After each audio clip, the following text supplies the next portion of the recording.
वर्गीकरण का मुख्य आधार क्या है? बहुत ही इंपॉर्टेंट चीज है। हम आगे जीवों का प्रत्येक जीव संघ की बात अपन करेंगे तो उनके अंदर इन सभी जो कैरेक्टर अपन पढ़ेंगे कि वर्गीकरण का आधार क्या, बेस क्या है।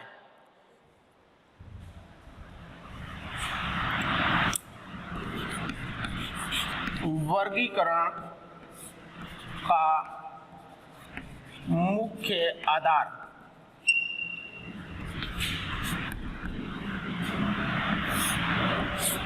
ऐसे कौन कौन से गुण हैं, या हम कह सकते हैं ऐसे कौन से आधार है जिसके आधार पर हम कहेंगे कि जीवों को अलग अलग करते हैं। वर्गीकरण के अंदर सबसे जो इंपॉर्टेंट चीज होती है, बहुत ही महत्वपूर्ण जो चीज होती है, वो होता है उसका बेस, उसका आधार। बिना आधार हम क्या करते हैं, दोनों को अलग नहीं कर सकते। बहुत सारे जीव बैठे रहते हैं, हम क्या करेंगे, उनको अलग करना है। अलग करने के लिए क्या करेंगे, कोई न कोई रास्ता अपनाएंगे। जैसे मान लीजिए नीट के एग्जाम होते हैं, तो ये किस लिए होते हैं भाई? एग्जाम होता है नीट का कि भाई हमें इतने बच्चे एमबीबीएस के लिए चाहिए, तो सेलेक्ट करने का क्या होगा, एक आधार होगा, एक बेस होगा। नहीं तो सारे बच्चे के भाई आपने इसको ले लिया, मुझे नहीं लिया, तो उसका एक एग्जाम बना दिया कि भाई ये एग्जाम जो क्वालिफाई करेगा फिर उसकी मेरिट बनेगी, और इस एग्जाम में सबसे ज्यादा जो नंबर आएगा वो आगे एमबीबीएस करेगा। तो ये क्या है, एक प्रकार का बेस हो गया। एग्जाम क्या है, एक प्रकार का बेस है कि भाई उन बच्चों को सिलेक्ट करना जो टैलेंट है। या आप किसी भी भर्ती के अंदर, पुलिस की भर्ती के अंदर आप जाओगे तो आपका एग्जाम होगा, फिर एग्जाम में पास होने के बाद में फिर आपका फिजिकल होगा, दौड़ होगी वगैरह। तो सब चीजों के अंदर जो हम कहेंगे सफल हो जाएगा तो उसका आगे क्या हो जाएगा। तो इसी प्रकार हम कहेंगे हम सारे जीवों को पढ़ते हैं, एक छोटे से छोटे जीव से लगाकर बड़े से बड़े स्तनधारी तक हम सभी जीवों को एक साथ में रखते हैं। अब हम बात करते हैं जैसे अमीबा है और हम बात करते हैं मनुष्य की, तो अमीबा और मनुष्य में काफी डिफरेंस है। लेकिन उनको क्या करता है अपन, जैसे अमीबा में जो गुण पाए जाते हैं वो सभी मनुष्य में होते हैं क्या? या मनुष्य जो कार्य करता है वो सारा अमीबा कर सकता है? नहीं कर सकता ना। तो इनकी हम क्या करेंगे, उनको वर्गीकरण किया गया कि भाई उसको अलग अलग वर्गों के अंदर रखा गया। जिनके लक्षण सेम होते हैं उनको एक ही वर्ग के अंदर रखते हैं, और सेम नहीं है तो उसको दूसरे के अंदर रख दिया। तो इस प्रकार हम कहेंगे इनको अलग अलग करने का जो मुख्य आधार है वो क्या है, हम कहेंगे उसके बेस है, जिसमें पहला जो है वो है कोशिकाओं की संख्या के आधार पर। कोशिकाओं की संख्या के आधार पर, यानी प्रत्येक जो जीव होता है वो सेल से बना हुआ होता है। सेल क्या है, यूनिट ऑफ लाइफ, जीवन की एक इकाई है। जीव की एक क्या है, इकाई है। चाहे वो प्लांट हो चाहे वो एनिमल हो, उनका जो शरीर बना हुआ होता है वो कोशिकाओं से ही निर्मित होता है। तो इसमें अब कहेंगे कई ऐसे छोटे जीव है तो उसमें कोशिकाओं की संख्या कम होगी, बड़ा जीव है तो उसमें कोशिकाओं की संख्या क्या होगी, अधिक होगी। तो इसके आधार पर हम इसको दो भागों के अंदर, सभी जीवों को दो भागों में बांटते हैं। एक तो होता है प्रोटोजोआ और बाकी सभी किसमें आता है, मेटाजोआ में। ये सारे हम आगे जैसे जैसे क्लासेस चलती रहेगी इन सभी का अध्ययन करेंगे कि भाई प्रोटोजोआ के अंदर कौन सा आता है, मेटाजोआ के अंदर कौन सा आता है। अब आपने 10th के अंदर पढ़ा होगा या 9th क्लास के अंदर पढ़ा होगा, आर.एच. व्हिटेकर ने एक वर्गीकरण प्रणाली दी थी जिसको पंच जगत प्रणाली कहा। क्या कहा, पंच जगत प्रणाली कहा। आर.एच. व्हिटेकर की जो हम कहेंगे सर्वमान्य या सबसे अधिक जो मान्य वर्गीकरण प्रणाली के, अलग अलग वैज्ञानिकों ने अलग अलग प्रणालियां दी थी। तो आर.एच. व्हिटेकर ने जो पंच जगत प्रणाली दी थी जिसमें उसने जीवों को 5 भागों में डिवाइड किया। मोनेरा, फिर प्रोटिस्टा, फिर फंजाई, फिर प्लांटी और फिर एनिमेलिया। एनिमेलिया के अंदर हम एनिमल ये पढ़ रहे हैं, एनिमल किंगडम, प्राणी जगत। और प्लांटी के अंदर आप पेड़ पौधों का पादप जगत पढ़ोगे। फिर फंजाई जिसमें कवकों का अध्ययन किया जाता है। और मोनेरा वो क्या होते हैं, सबसे अपन कहेंगे उनको जो एक कोशिका के सॉरी बैक्टीरिया वगैरह, आर्की बैक्टीरिया, यू बैक्टीरिया वगैरह, उनका अध्ययन किया जाता है। अब रह गया बीच में क्या, प्रोटिस्टा। अब जो प्रोटिस्टा है वो एनिमल के साथ में अध्ययन किया जाता है। जो हम एनिमेलिया जो है, एनिमेलिया के साथ में ही प्रोटिस्टा का अध्ययन किया जाता है। और वो प्रोटिस्टा के जो जीव है उनको हम प्रोटोजोआ के अंदर रखते हैं। वो उनको हम किस में रखते हैं, प्रोटोजोआ के अंतर्गत रखते हैं। और बाकी जो एनिमेलिया के जितने सारे जीव हैं उनको हम किस में रखते हैं, मेटाजोआ के अंदर। तो कोशिकाओं की संख्या के आधार पर कि भाई ये जो जीव होते हैं ये कोशिकीय नहीं कह सकते, प्रोटोजोन होते हैं ना उसको हम कोशिकीय जीव नहीं कह सकते हैं। ये एक जीव द्रव्य की बूंद के समान होते हैं। आगे पढ़ेंगे प्रोटोजोआ, संग प्रोटोजोआ पढ़ेंगे, उसमें सभी का पढ़ेंगे कि भाई, और एग्जाम्पल पढ़ते हैं इसमें पैरामीशियम हो गया, अपने अमीबा हो गया, ये सारे अपन प्रोटोजोआ के अंतर्गत पढ़ते हैं जिनका शरीर है कोशिकीय स्तर का नहीं होता। तो किसका बना होता है, जीव द्रव्य स्तर का। सेल बनती है ना, तो सेल बनने के लिए सेल के अंदर भी हम कहेंगे अलग अलग पदार्थ मिलकर, जिसको कोशिकांग कहते हैं, कोशिका के अंग कहते हैं, वे सभी मिलकर सेल का निर्माण करते हैं।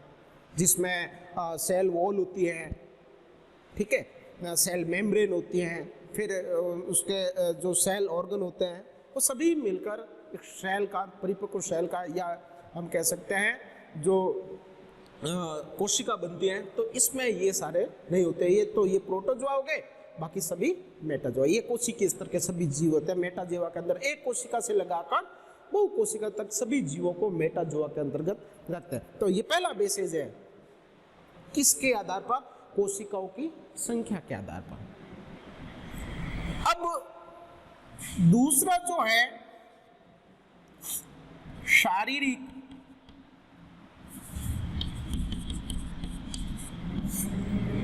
संगठन के आधार पर। शारीरिक संगठन लेवल अपन कहें बेसिस ऑन ऑर्गेनिज्म, ठीक है, ऑर्गेनाइजेशन। यानी जो जीव है उस जीव का जो शारीरिक संगठन बना हुआ है वो किससे निर्मित है। शारीरिक संगठन, मेरा जो शरीर है ये मेरा शरीर किससे निर्मित हुआ है, इसमें क्या क्या है, शरीर के आंतरिक संरचना में क्या भाग पाए जाते हैं, वो हम क्या किसके अंदर, शारीरिक संगठन के आधार पर। यानी उस जीव का जो शरीर है वो किससे निर्मित है, तो उसके आधार पर भी हम जीवों को विभाजित करते हैं। ध्यान रखना, आगे हम जो संघ पढ़ेंगे, कॉर्डेट, नॉन कॉर्डेटा वगैरह सब, उनके अंदर इन्हीं लक्षणों को बार बार पढ़ेंगे।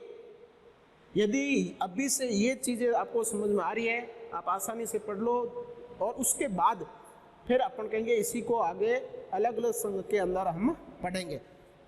तो शारीरिक संगठन की बात करते हैं तो सबसे पहले अपन बात करते हैं कि भाई जीव द्रव्य स्तर, जीव द्रव्य स्तर, फिर कोशिकीय स्तर। बिल्कुल सिंपल सी है, कोई बात नहीं है। कोशिकीय स्तर, फिर ऊतक स्तर, फिर अंग स्तर, फिर अंग तंत्र स्तर।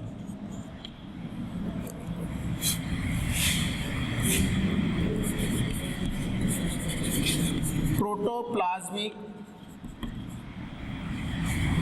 Level, cellular level,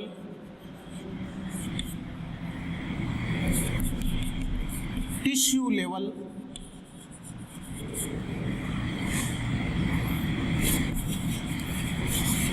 organ level,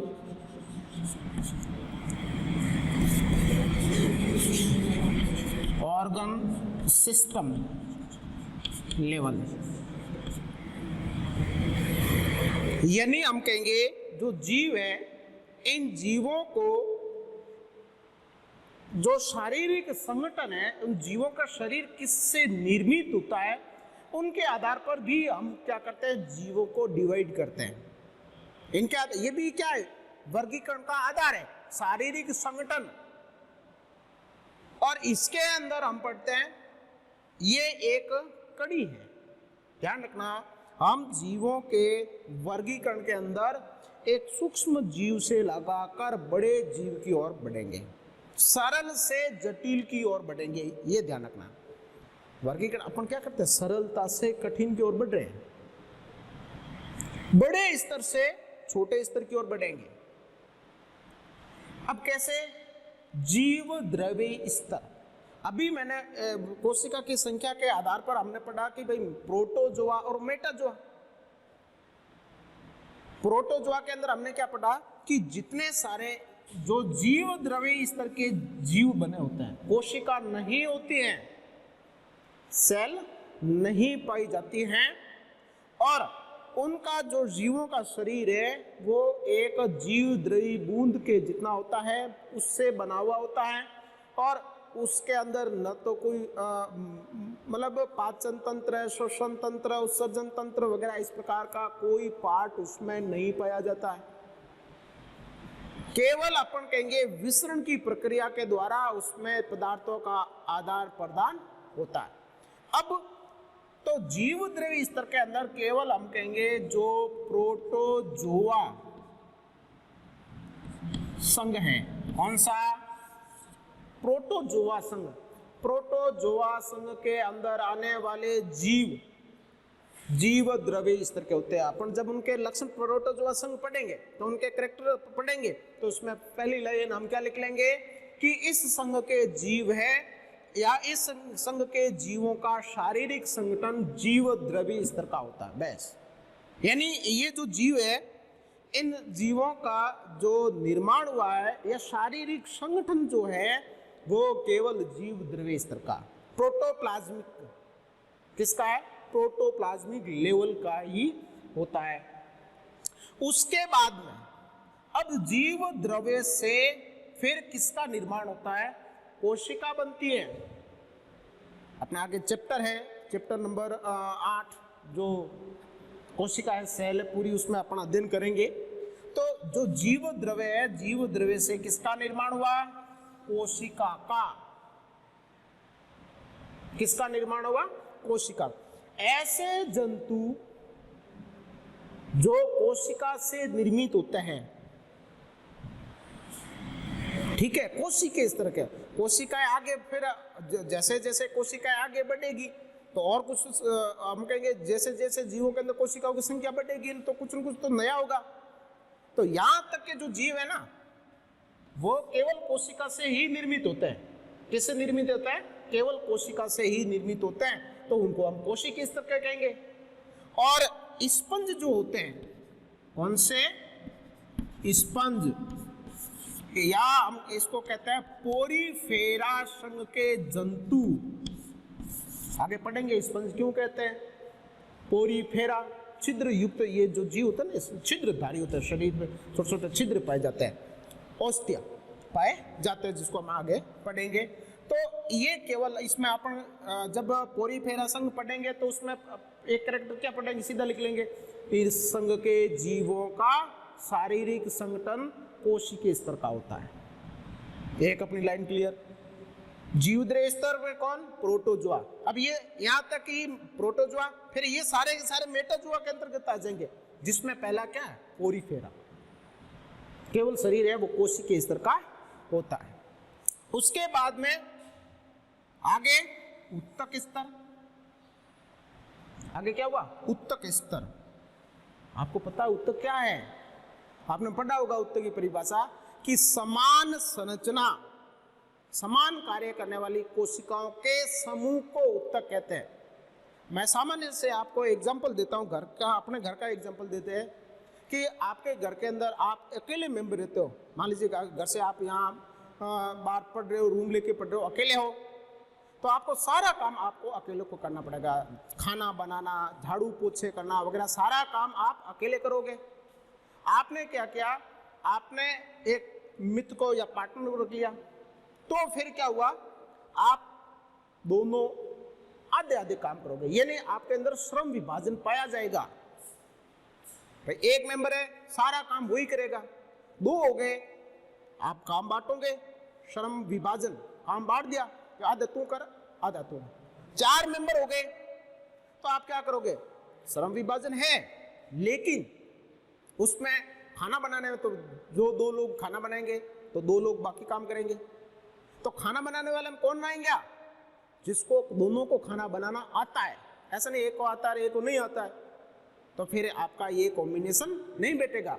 तो इस प्रकार हम कह सकते हैं कि समान संरचना तथा समान कार्य करने वाली कोशिकाओं के समूह को उत्तक कहते हैं, क्योंकि जैसे जैसे जीव अपन कहेंगे आगे संरचना में जटिल होते जाते हैं, कोशिकाओं की संख्या बढ़ती जाती है और कोशिकाओं की संख्या बढ़ती जाती है, फिर कोशिकाएं क्या करेगी? समूह बनाएगी। वो समूह क्या कहलाएंगे? उत्तक कहलाएंगे। तो इस प्रकार हम कहेंगे जो सिलेंट्रेटा संघ के जो जीव होते हैं, सिलेंट्रेट जो होता है वो उत्तक स्तर के होते हैं, यानी इनका शारीरिक संगठन उत्तक स्तर का पाया जाता है। फिर उत्तक मिलकर किसका निर्माण करते हैं? अंग का, ऑर्गन लेवल बनाते हैं। और हम कहेंगे जो प्लेटी एल्मिंथीज संघ के जो जीव होते हैं, ये प्लेटी एल्मिंथीज संघ के जीव है वो अंग स्तर के होते हैं, और फिर अंग मिलकर अंग तंत्र का निर्माण करते हैं। अंग मिलकर किसका? अंग तंत्र का निर्माण करते हैं। जैसे उसमें अपन कहेंगे पाचन तंत्र हो गया, श्वसन तंत्र हो गया, उत्सर्जन तंत्र, सभी तंत्र बन जाते हैं।